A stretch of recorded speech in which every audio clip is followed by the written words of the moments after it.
សួនផ្ញើសំដីបងកំព្រាហើយអាឡ័យ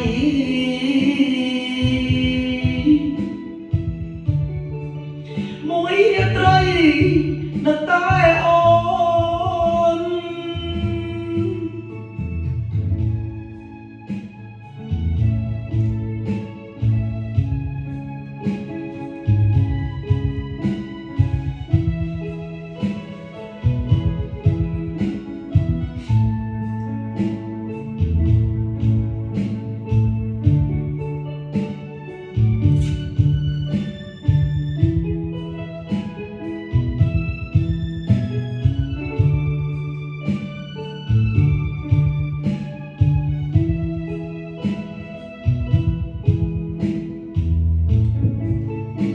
បិទភ្នែកទៅ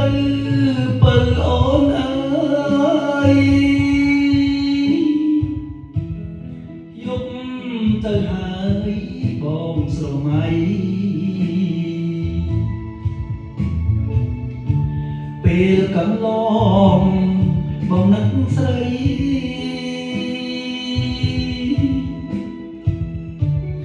ផ្ញើសំដីថាបងស្នេហ៍ដួងច័ន្ទអើយសូមអាណិត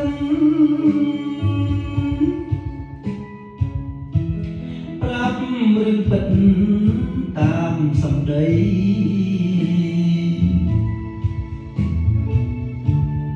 ខ្ញុំកំព្រាហើយអាឡ័យ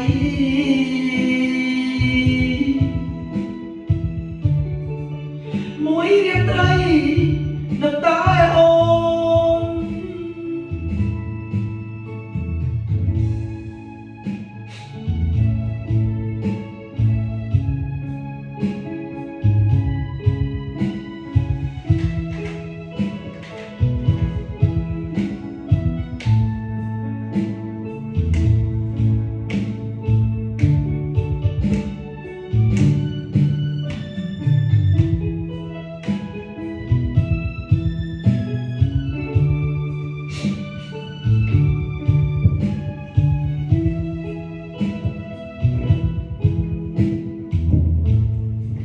តែបើគេ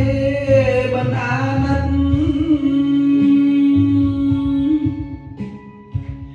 ឬមួយចិត្តគេយ៉ាងណាដួងច័ន្ទអើយសូមមេត្តា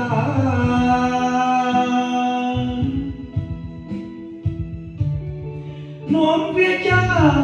ប្រតិនំផងអោប្រលឹងស្រែកហៅអូនពិតណាសួនផ្ញើសំដី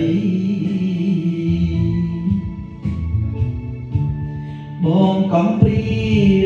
ហើយអាឡ័យ